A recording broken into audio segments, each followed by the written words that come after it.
Unaposikia mtu amewekeza kwenye kampuni ya Amazon, amenunua share ya kampuni ya Amazon, yani amekuwa mmiliki wa sehemu wa kampuni ya Amazon.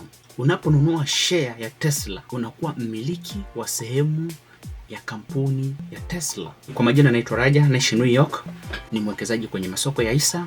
Ninawacoach watu jinsi gani ya kuwekeza kwenye stock market. Leo ninakwenda ku break down jinsi gani unaweza kuanza kutengeneza portfolio yako kwenye stock market. Stock market ni uwekezaji ambao uko legally hapa Marekani. Ni uwekezaji ambao umeruhusiwa na serikali. Endapo ukiwa na document, uko eligible kufanya investment kwenye stock market. Mpaka uwe na document za Marekani ndo unaruhusiwa kuwekeza kwenye makampuni hapa Marekani. Uwe na social security, uwe na ID, uwe na green card. Hivyo vitambulisho ndio vinakuruhusu wewe, vinakuwezesha wewe kuwekeza kwenye masoko ya hisa hapa Marekani, ambapo kwa lugha ya Kiingereza inaitwa stock market. Mimi ni mwekezaji kwenye stock market na ninaweza nikakufundisha step by step jinsi gani unatakiwa kuanza mpaka uwe mwekezaji kwenye makampuni hapa Marekani.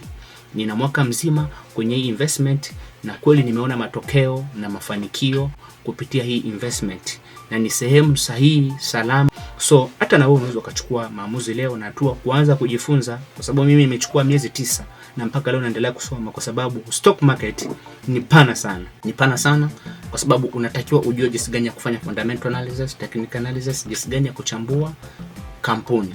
Ndio unachukua hatua ya kuanza kuwekeza taratibu, kwa sababu makampuni ni mengi hapa Marekani na sio kila kampuni ambao unatakiwa wewe kuwekeza.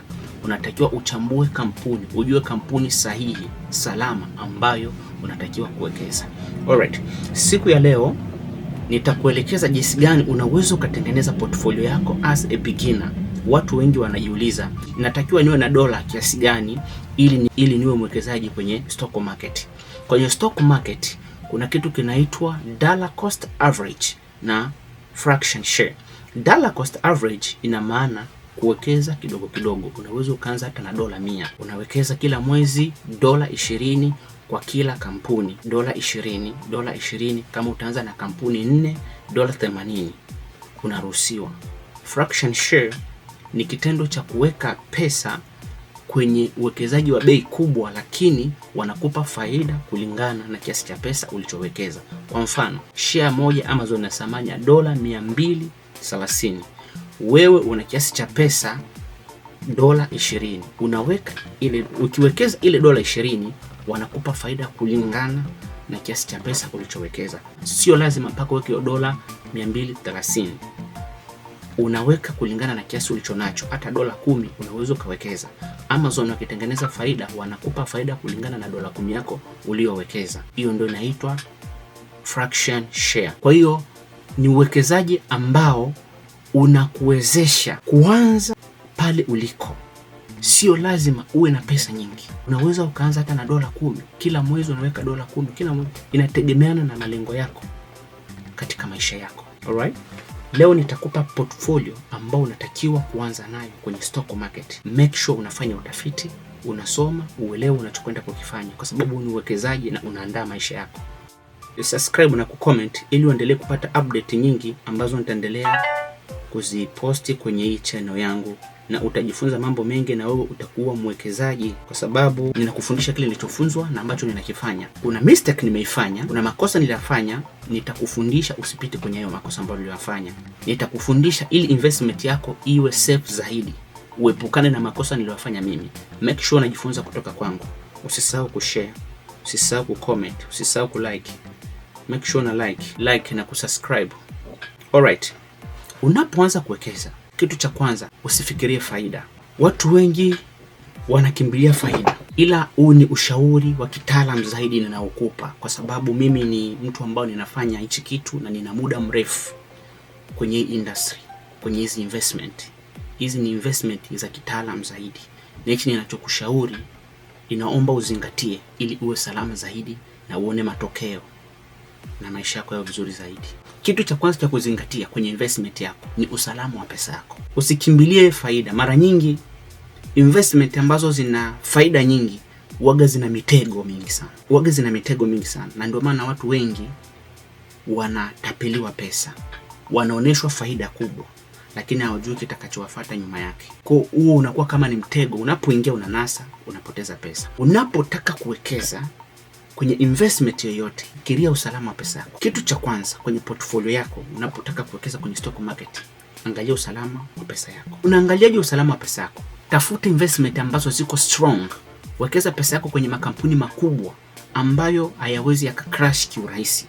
Makampuni ambayo yana PE ratio nzuri, yana market cap kubwa, ambayo yana brand kubwa, unaona, ambao yana muda mrefu kwenye industry. Kampuni kama Amazon, kampuni kama Tesla, Microsoft, Nvidia, Apple, Google, makampuni makubwa kama haya. Na kwenda kukuelekeza portfolio ambayo unatakiwa kuitengeneza wewe kama beginner kwenye stock market. Kitu cha kwanza, chagua ETF.